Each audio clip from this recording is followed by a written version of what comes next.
Hello and welcome. I'm Fiona Marie Ellis and I'm here to help you align your life with your soul song. Today we're going to talk about breaking free from the gravitational pull. You may have heard the saying that our results are a reflection of the 5 people that we surround ourselves with. Now this is true, but why? Well, have you ever tried doing something new but ended up being pulled back into your old world by those around you? It's the herd mentality. And we can learn it from nature. It's our evolution. When you look at zebras or gazelles, they come together with a commonality. There is a safety in numbers and a belief that sameness equals that safety. If we all blend in, then we will all be safe. It's very true for herd-like animals that are not safe by themselves, but are better in a pack. And humans were that for a long time. We could stay safe because we behaved the same as everyone else. Now think about it. On the savannah, everybody doing the same thing, everybody blending into the background, everybody keeping quiet. But if suddenly one person stands out, makes a lot of loud noise, or wears something too bright, it can bring attention to the entire herd, the entire tribe. And then the lions and tigers and bears could spot the herd or spot the tribe and put the safety of everyone in it in jeopardy. So when we watch herds, and I love watching horses in action, the way that they bring the rebels back into line, it's through biting and kicking. It can look pretty nasty actually, but the alternative, where that one act of rebellion could put everybody else in danger, is potentially so much worse. The consequences of that could be so much worse. So instead they all do the same actions. They walk the same direction. It's keep your head down, it's keep quiet, stay inside the tribe. And this was really useful for humans as well when we were at risk of tigers. These days, not so many tigers in my main street, but our brains are still wired in the same way.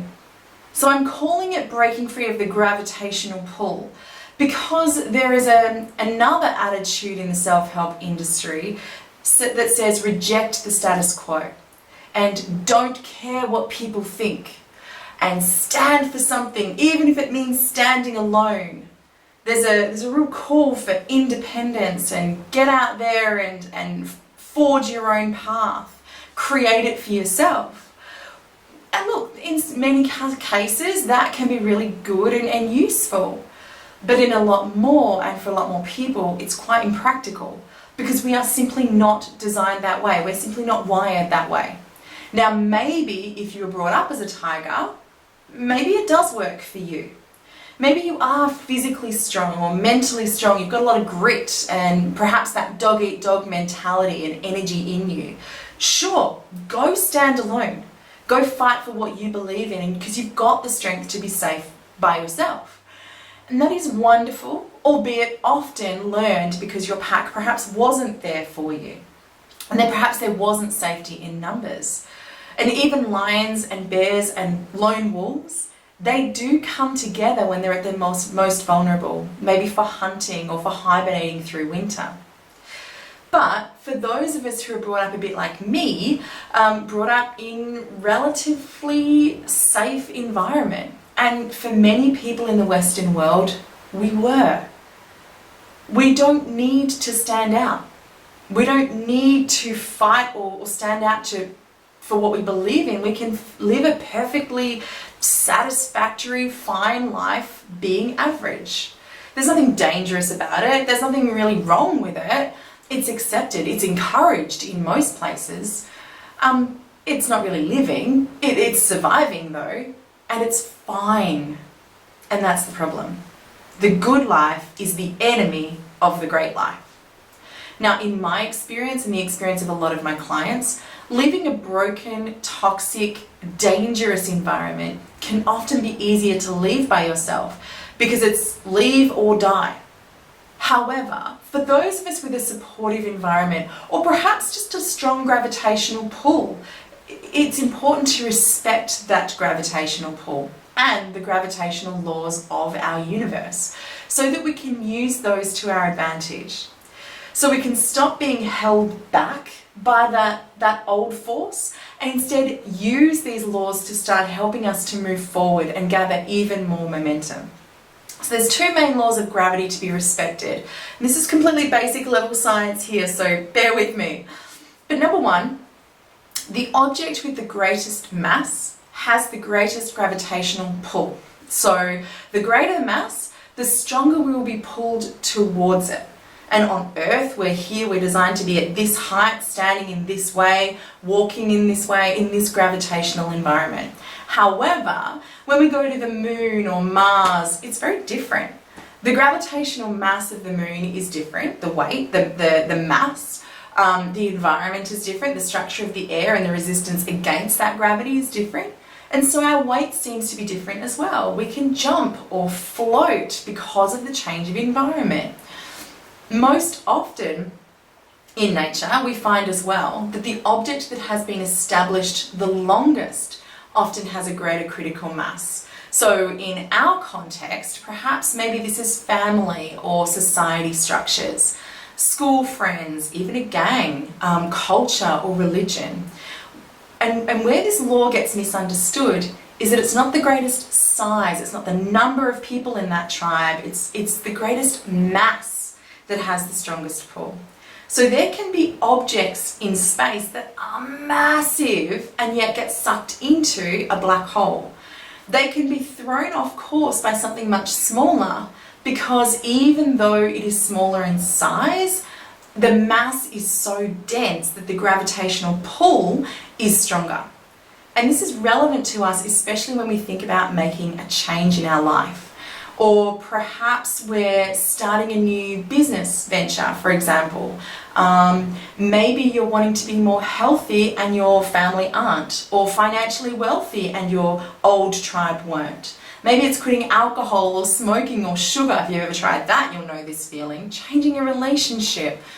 You're going to be coming from an old world of gravitational pull, which may have been established for a long time. Or there may be one person in it whose opinion has a really strong weight working against your new decisions.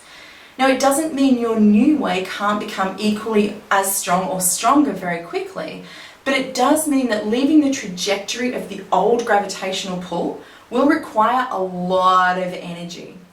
And again, when we look into NASA, when a rocket is going to the moon, the majority of the energy and the fuel is used just to leave the Earth's gravity, the Earth's orbit.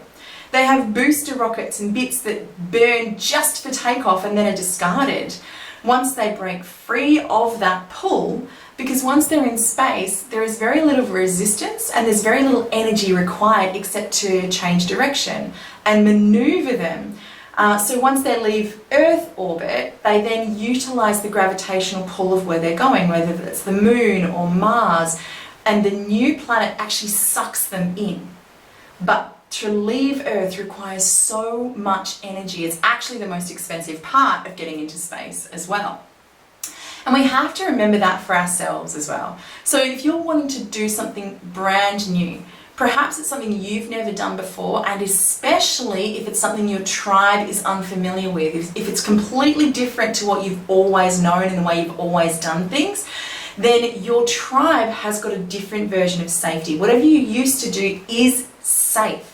And the more your tribe cares about you, the stronger the gravitational pull is going to be, because they're just going to pull you backwards into safety, whatever their version of safety is. So it's going to require a lot more intensity, a lot more effort to go against what you've always known to achieve what you now believe that you can, whether that's become or do or have. And it's why we recommend things like 30-day challenges or 90-day sprints or 8-week challenges, where you do dramatically different actions in that period of time. So you do massive effort early and you can get some new momentum in the direction of where you are going. Because then the bigger the mass means when you start, the bigger momentum starts to generate its own mass as well. So hard to start, but easier to maintain once you have that momentum. And that's the first law. So the greatest mass has the greatest gravitational pull. But we also need to take into account the second law, which was a bit newer. It comes from the research into quantum physics. And they've now proven, as much as anyone proves anything in quantum physics, and it may have changed by the time you're watching this video, But when we break the universe down into the minute detail, the smallest parts, gravity no longer exists, or at least it no longer operates in the way we expect it to. Disclaimer, please do not try this at home. Don't jump off a roof. Gravity still exists for us at this size, okay? But the way we know gravity doesn't work in the way we expect it to, when we get down to the small parts, because they've also shown now that we are just vibrating particles. We're not solid. We are individual particles that vibrate at different speeds and clump together and stay together. And we stay vibrating together so we don't fall through the wall or the seat or the step. And that allows us to separate ourselves from our stuff, but it's not solid. So that's why energy healing and emotional clearing works, because nothing is ever truly stuck. Nothing is ever truly solid. It just needs to be unraveled and unsnagged so the energy can flow again. But gravity works on solid objects. So if we are not solid, then it doesn't work. And that's why when we get down to the minute detail, it starts to get a bit sketchy. But why does this matter when we're breaking free of our own gravitational pull? Because if we can break our escape down into smaller parts, we will have less resistance in the process. We can take massive action and do it all at once by saying, well, it doesn't exist, therefore I can change it, whatever works. You know, this is not solid, so I can drop the weight like that. Fine. Whatever works best for you and your circumstances, both work. But either way, it's going to allow you to have the choice about how you break free from your old patterns and the consequences of your new decisions, which is going to better allow you to fully integrate your new strategies and your new results. Now, for some people, that does mean just shutting everything down, moving completely to a new city, changing their environment completely, and I'll share more about how to do this in the logical levels video. But that could mean getting coaching, training, new skills, up-leveling all at once. Or it could be more slow and steady. And today I'm going to notice the old tribe and the behaviours and beliefs and what's no longer working for me. Because it is working for them. We don't change everybody else, it's just us. Maybe tomorrow you're going to start noticing new gravity, new groups, new hobbies, new books, new mentors. It's finding different examples of possibilities, a moon or Mars to aim for. It's starting to find evidence of new ways of living that could be more safe than the old way of living. Because your brain is always seeking out what is easiest and safest. So if you can find evidence that the new tribe and the new business or hobby or the new life feels easier and safer than your old one, it is so much easier to release the old ways. And then you just use things like vision boards and magical scripts and timeline techniques to anchor your new gravitational pull into your future vision, your dreams of what you are going to create and your why, because that's what creates that mass, that new gravity pull. The more you look for how the old ways are now difficult and dangerous, and the new ways are easier and safer, then you will reach a tipping point where the power of your vision and the new experiences that you're attracting, the new people that you're meeting, the new opportunities presenting themselves will become so strong, and the evidence that you can achieve it will become so strong that you only need just a little bit more of a boost to switch from old orbit into new orbit. And then it doesn't feel like a big step, it's just little, and then you go, wow, look how far I've come. And that's when you make that final leap, the lasting change, and draw that line in the sand that prevents us from ever going back to the old ways of living ever again. For those of you who've made that decision, I'm never going to smoke, I'm never going to drink, we just don't. So I trust this is helpful and gives you some hope that you really can make lasting change. Let me know in the comments below. I'd love to hear your thoughts, how you've experienced this perhaps, or if there's anything else that I've touched on you'd like me to go into much more deeper detail on in future videos, just let me know. And until we speak next, take care of you, take care of others, and take care of the greater good. Bye for now.